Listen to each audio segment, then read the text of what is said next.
तीसरा अध्याय। सत्यवती से शांतनु विवाह। चित्रांगद विचित्रवीर्य का जन्म। भीष्म द्वारा स्वयंवर से दोनों के लिए वधू लाना। दोनों राजकुमारों की अल्प आयु में मृत्यु। कुछ समय बाद राजा राजकुमार सहित शिकार को जाते हैं। वहां नदी तट पर केवट की लड़की सत्यवती मिलती है, जो यात्रियों को नाव से पार कराने का कार्य करती है।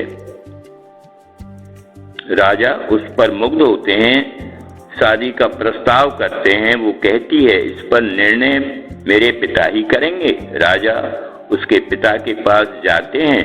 पिता कहते हैं, मेरी लड़की के हाथ में राजयोग है, इसलिए शादी तो कर दूंगा, पर मेरी लड़की की संतान ही आगे राजा होगी। शांतनु इस पर नाराज होकर चले जाते हैं, क्योंकि वो पहले ही देवव्रत को राजकुमार घोषित कर चुके हैं। घर आकर निरंतर दुखी होते हैं, कारण नहीं बताते। देवव्रत राजा के सारथी को लेकर सत्यवती के पास पहुंचते हैं, कारण पूछते हैं। देवव्रत देवव्रत लड़की के पिता के पास जाते हैं और कारण जानकर आजन्म ब्रह्मचारी निसंतान रहने की प्रतिज्ञा लेते हैं, जो आगे चलकर भीष्म प्रतिज्ञा नाम से प्रसिद्ध है। शांतनु यह सुन बहुत दुखी होते हैं और उन्हें इच्छा मृत्यु का वरदान देते हैं। देवव्रत कहते हैं, मैं आजन्म हस्तिनापुर की गद्दी की सेवा करूंगा का वचन देता हूं।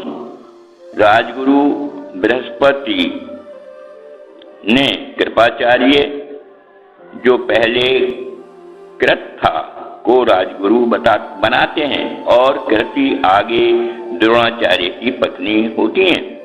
कालांतर में चित्रांगन और विचित्रवीर्य को रानी सत्यवती ने जन्म दिया। राजा निरंतर दुखी होते रहे और मृत्यु हो गई। काशी नरेश ने अपनी पुत्रियों का स्वयंवर रचा था। हस्तिनापुर का प्रतिनिधित्व हेतु भीष्म गए। वहां सब राजाओं को परास्त कर वहां से अपने भाइयों हेतु अंबिके को लाए। एक दासी भी साथ थी।